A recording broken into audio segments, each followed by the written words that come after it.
Paz do Senhor, igreja. Amém.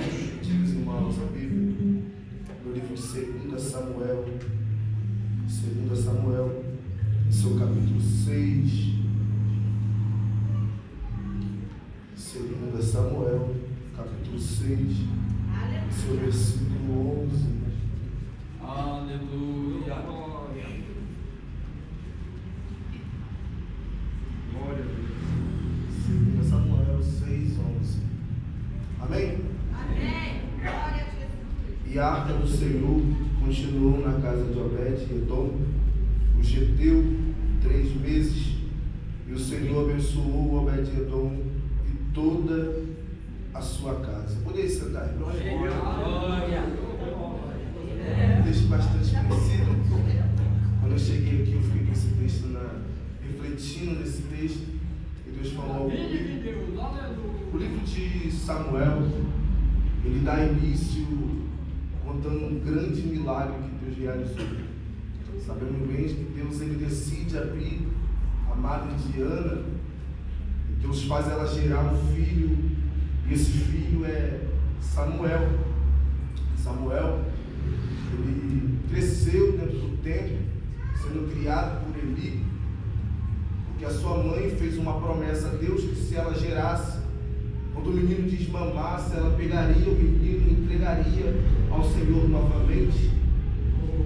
Então ela cumpriu a promessa, ela levou o menino para dentro do templo, o menino cresceu, foi crescendo ali dentro, só que ele cresceu em um cenário um pouco conturbado, porque ele já é um senhor já de idade, a sua visão já está turva, ele não enxerga mais como ele enxergava antes, e o texto vai dizer que os seus filhos, Ofni e Finéias, eles não queriam dar continuidade naquilo que o seu pai fazia, porque se falar sobre a tradição da época, se passava de pai para filho. O pai, Eli, estava se passando o tempo dele, já era um senhor de idade, só que quem deveria, irmãos, assumir e dar continuidade no legado da família não quer, está vivendo de um jeito que acha que tem que viver, está se deitando com mulheres na porta do templo. O povo traz a gordura para ser queimada, eles pegam e tiram uma parte da gordura para eles. Esse cenário que Samuel cresceu me chama a atenção, irmãos, que Samuel ele tinha tudo para não dar ouvido para os ensinamentos de Eli, porque Samuel via que os filhos de Eli estavam criados no mesmo lugar que ele, mas vivia de um jeito ordenado, do jeito que eles achavam que deveriam viver. Mas o texto vai dizer que ele crescia em graça e em conhecimento, porque Samuel não fica olhando para quem está querendo aprender ou não, Samuel não fica olhando para o ensinamento de alguém ou não. Samuel entende que ele que precisa crescer do jeito que Deus quer que ele cresça. O mal, irmãos, nosso mal é olhar para quem está do nosso lado. Cobra a mim, mas não cobra ele. Fala comigo, mas não fala com ele. Irmãos, dá graças a Deus se Deus ainda te corrige, porque Deus corrige aquele que ele ama. Deus está dizendo que é nesse cenário que Samuel está crescendo.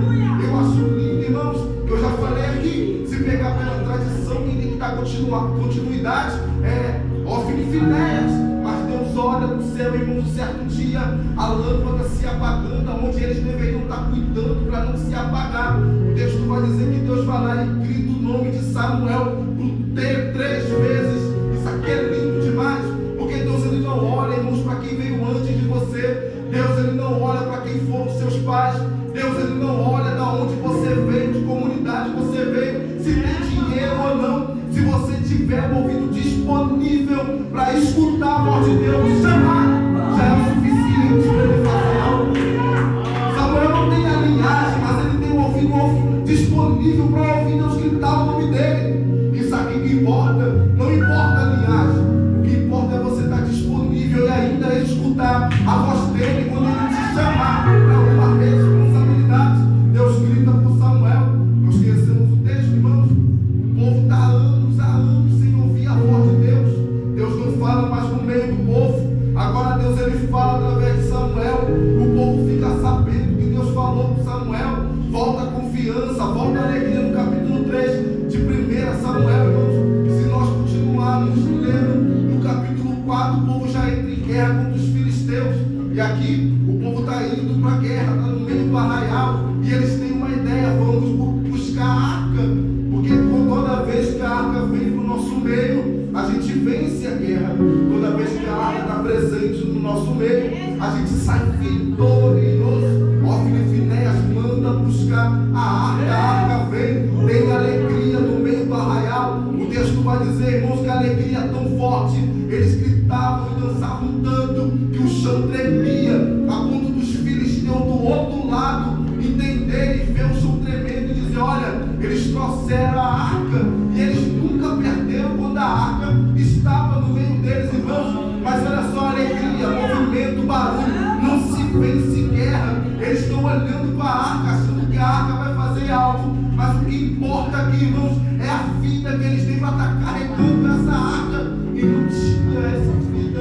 O texto vai dizer que a arca chega, tem alegria, tem barulhos, tem gritos, mas eles perdem a guerra. E além de perder a guerra, a arca, que é o símbolo da presença de Deus, é levada do povo, é retirada deles, irmãos.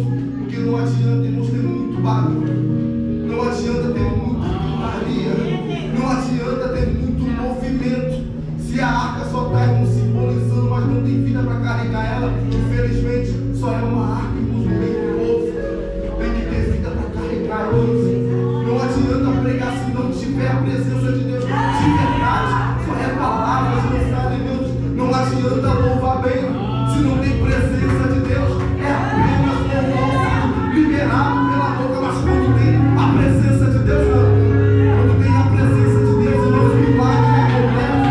Quando tem presença de Deus, a libertação chega. Ainda é a presença de Deus que faz a diferença. É a presença dele, irmãos. Não é nosso talento, não é algo que olha para a gente, está de perto, não. Ainda é a presença dele que faz toda a diferença em nosso meio. Deus vai dizer, irmãos, que Samuel continua. Samuel está ali até o povo pedir. O povo quer um rei, que eles olham para as nações todas têm um rei. E é feito isso. Deus, ele dá o rei. Nós conhecemos Saul. Eles fazem que Saul ele tem o seu início, irmãos, bom.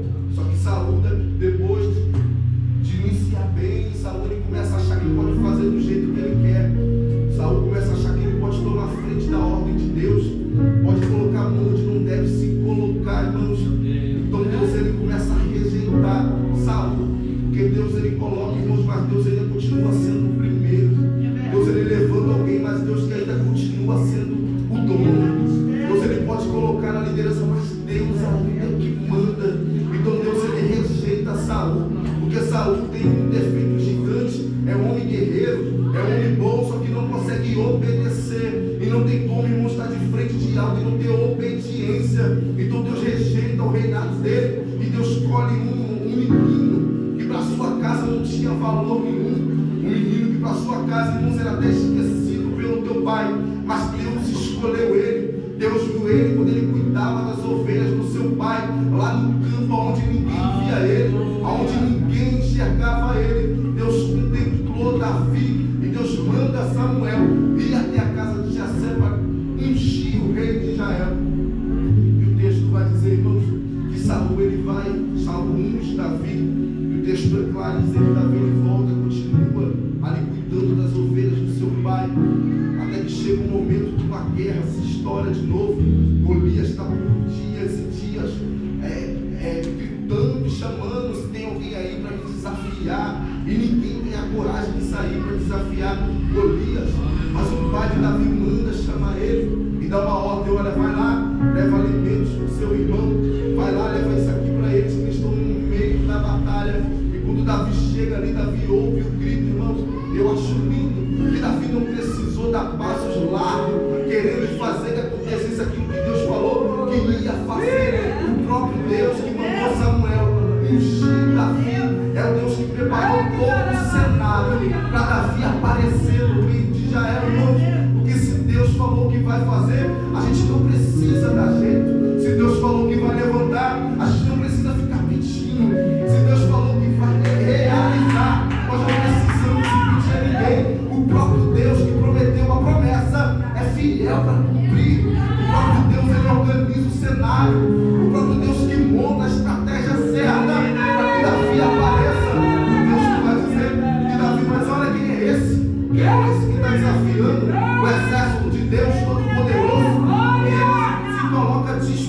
disposição para enfrentar Golias, irmãos. Davi não está participando do exército.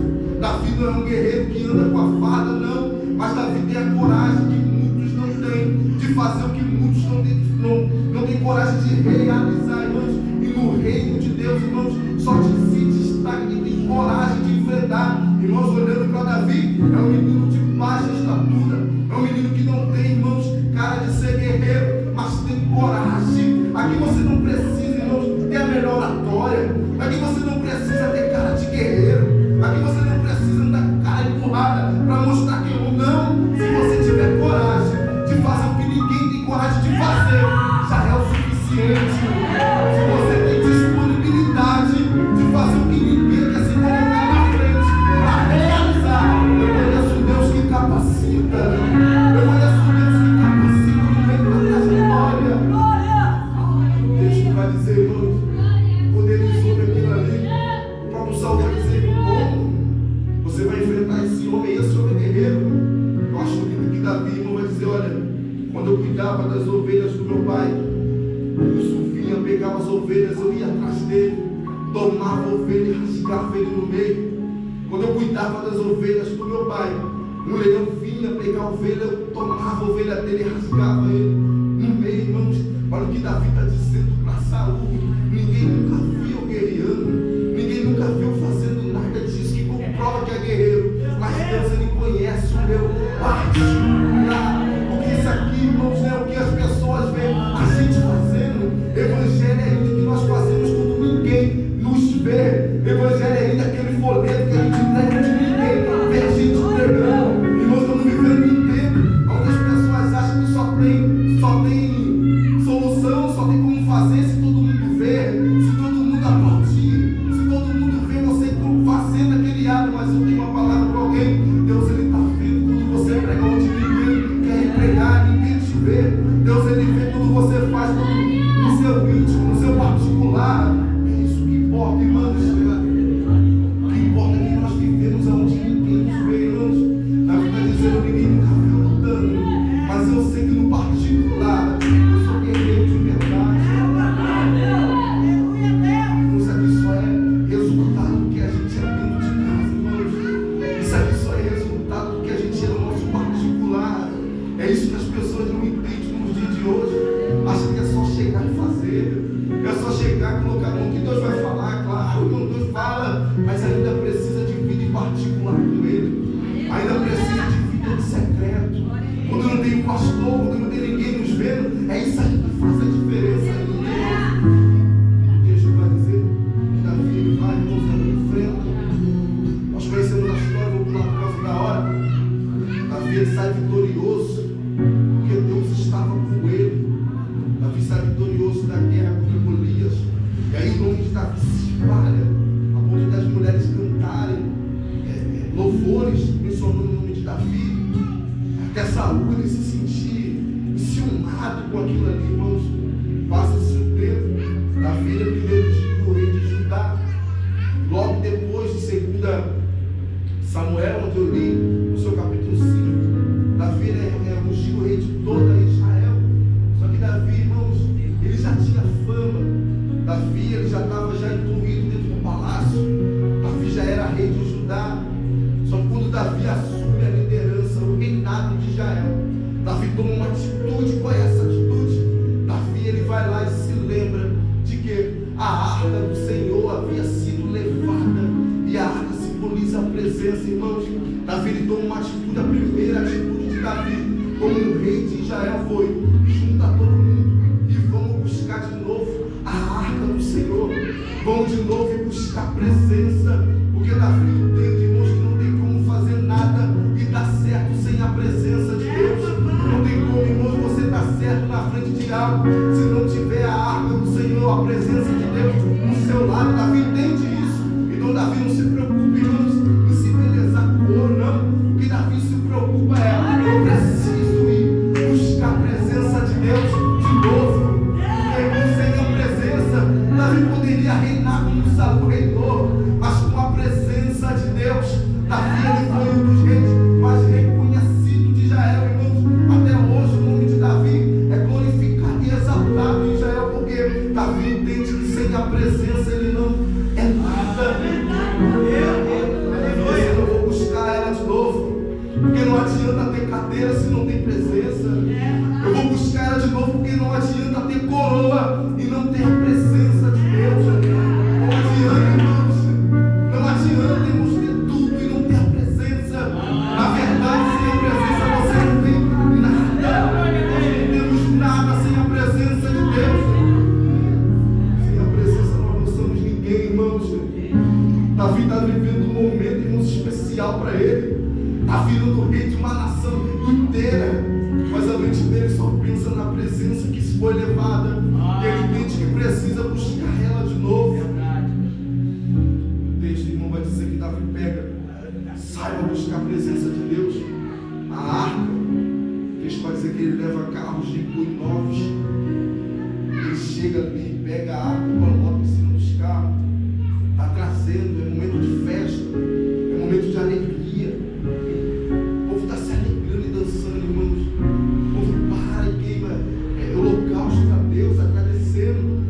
Só que o texto vai dizer, quando ele chega, irmãos, a ilha de Jacó, o texto vai dizer que o carro ele tropeça, os bois tropeçam, a arca vai cair, Uza pula na frente, coloca a mão, e a ira de Deus se acende contra ele. E ele é fulminado na hora. Aonde tinha alegria, irmãos, agora tem medo, agora tem pavor, agora tem desespero.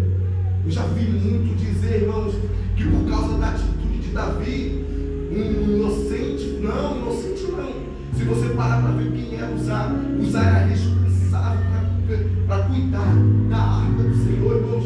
E quem vai cuidar de algo sem conhecer aquilo ali? Uza sabia muito bem como carregar, Uza sabia muito bem como levar ela, mas Uza é levado pelo pedido do rei.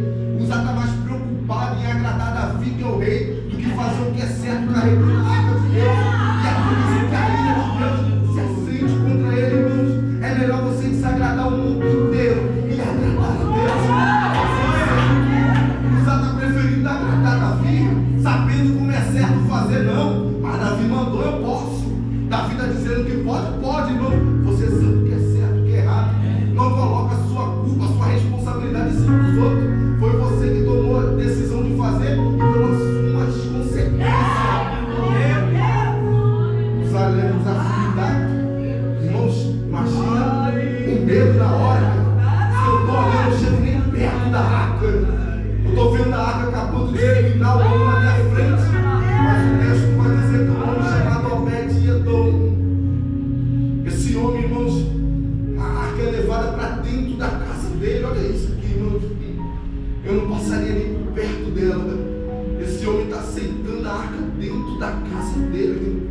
Eu acabei de ver a arca matando alguém ali agora. Como é que eu vou aceitar isso dentro da minha casa? O medo bate, irmão, o desespero bate.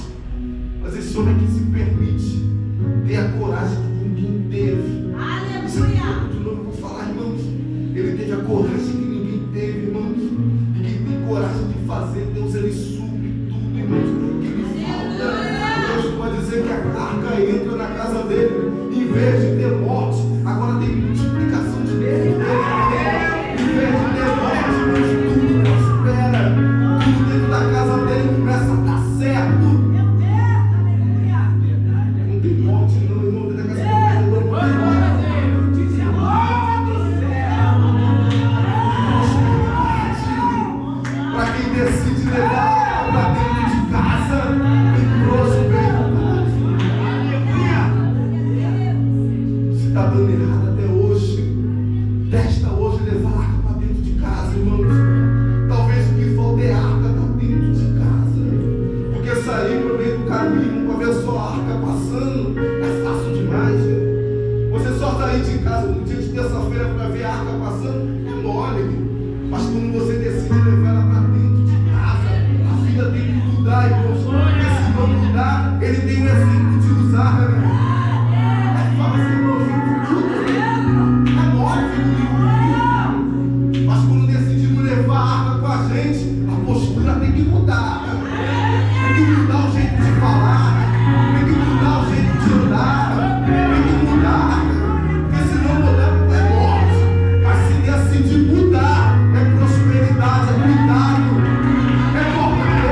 pode transformar os nossos com a presença de Deus, irmãos. Eu nunca vi alguém se comparar com a presença de Deus e a vida ser a mesma que era antes. Se encontrar Ele, a vida muda. Se encontrar com Ele, a vida é diferente. A história é mudada. Lembra de Saulo? Encontrou ele no meio do caminho, indo para Damasco, mas quando viu a luz, a vida dele muda. E você, meus irmãos, à beira do caminho, pedindo por esmola, mas quando ele passa, o próprio texto vai dizer, e agora ele seguiu Jesus pelo caminho, porque quem encontra Jesus não fica na beira do caminho, quem encontra ele, a decisão é uma, ele fica com medo de ver o que tem que viver, ele decide mudar, experimentar algo novo da parte de Deus.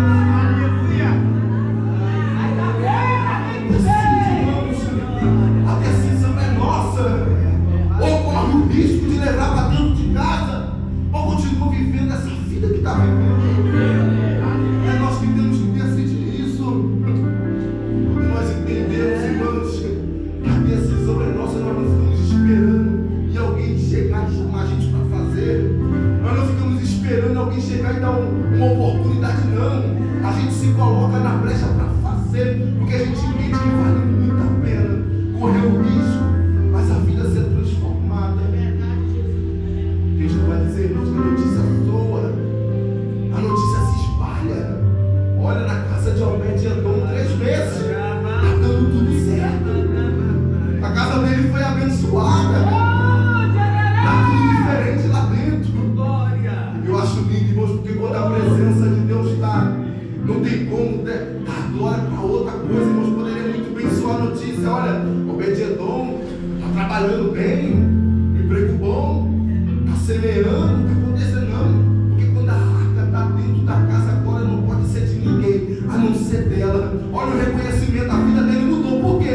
A arca está lá dentro, está dando tudo certo, porque a arca está lá dentro, irmãos, aonde a arca, a presença de Deus está, a glória é somente dele, o reconhecimento é dele, não é porque somos bons, não é porque tem emprego bom, não, é porque a arca chegou. Deus não divide glória com ninguém, Deus não divide honra com ninguém. Lembra, irmãos, pegar a arca, quando a arca é levada para dentro do templo de Dagon, o texto vai dizer que quando ele chega no outro dia, está lá a arca caída, irmãos, prostrada diante da arca. Olha só, quando é conturbador isso aqui, irmãos, porque o templo é o templo de Dagon, fizeram o templo para adorar Dagon, mas quando a arca de Deus entra, irmãos, a glória dele vai se curvar, porque Deus não divide glória, Deus não divide glória, a glória é dele. Deus não vai dizer que se espalha a notícia, a arca mudou a vida dele, a presença transformou a vida de Obed-Edom. Davi na hora volta a ter desejo por lá buscar. Se prosperou a vida dele, eu quero para mim também, né? Se mudou a casa dele, eu quero trazer mais ainda, né? Se mudou a vida dele, eu quero para mim. É isso que tem que acontecer na nossa vida, irmãos. A presença causando uma transformação tão grande das pessoas olharem que é a mesma presença que mudou a nossa vida. É isso que tem que gerar dentro das pessoas, vamos ver, irmãos. Tem pessoas que afastam mais ainda, irmãos, a pessoa de Deus. É uma murmuração, é uma reclamação, nunca está satisfeito com nada. Se não tem nada, pede o ovo, se tem ovo, reclama do ovo. Nunca está satisfeito, irmãos. Muda a sua postura, irmãos. As pessoas precisam sentir desejo de carregar a presença que você carrega. Davi está ouvindo, se mudou, eu quero. Só que Davi decide agora, é certo. Você vai procurar como é que é que tem que fazer. Essa atitude de Davi é linda, irmãos. Davi é rei, mas ele precisa entender que precisa ir buscar e entender como é que se faz de verdade, irmãos. Porque não tem como ninguém fazer algo sem antes aprender como fazer. E o nosso maior problema é esse. Nós gostamos muito de fazer, mas sentar para aprender é difícil. Davi entende, eu sou rei, mas primeiro pesquisa como é que se faz de verdade. Primeiro procura como é que se faz. aprender para depois eu ir buscar ela. O texto vai dizer que ele aprende, irmãos. Chegou para ele, olha assim, no ombro. Irmãos, presença não se carrega em carro de boi. Presença se carrega no ombro. Quando eu falo de ombro, irmãos, o ombro só fala de honra, honraria. Já viu todo militar quando ele é honrado, é no ombro. E vem as faixas dele, a divisa. Eu dizendo, eu estou acima de qualquer ombro. É no ombro. Imaginamente Davi, o carro é novo. Nós estamos num tempo, num pós-moderno. Tudo se moderniza, passa ano, as coisas mudam. As pessoas querem carro novo. Mas a presença de Deus ainda se carrega do jeito que tem e deve se carregar. Pode se modernizar o mundo. As coisas podem se atualizar todo dia. Mas para carregar a presença de Deus, ainda é do jeito dele. Ainda tem jeito para carregar a presença, irmão. Não é de qualquer jeito, não. Não é de qualquer maneira que carrega, não. Ainda tem um posicionamento. Ainda tem um manual para carregar a presença. Deus vai dizer que ele puxa a arca. A arca agora vem, irmãos, eles estão parando. Dá passe, para, entrega louvores, sacrifica. Agora é um culto de verdade, irmãos. E a arca entra de novo para dentro de Israel. Maravilha, meu Deus. Eu acho muito lindo, irmãos, que Davi tenta tocar primeiro. Eu vou entregar agora. Da primeira, irmãos, possamos dizer que não foi realizado o que tinha no coração dele. Mas Davi entende que a arca é algo tão bom que vale a pena arriscar pela segunda vez. Talvez você tentou já vezes, e até hoje ainda não deu certo.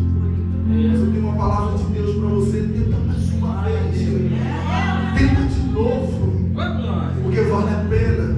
Porque quando ela entra dentro de Israel, tem alegria, tem danças. Então vale a pena, irmão. Tenta de novo. Se não der certo, tenta novamente. Até dar certo.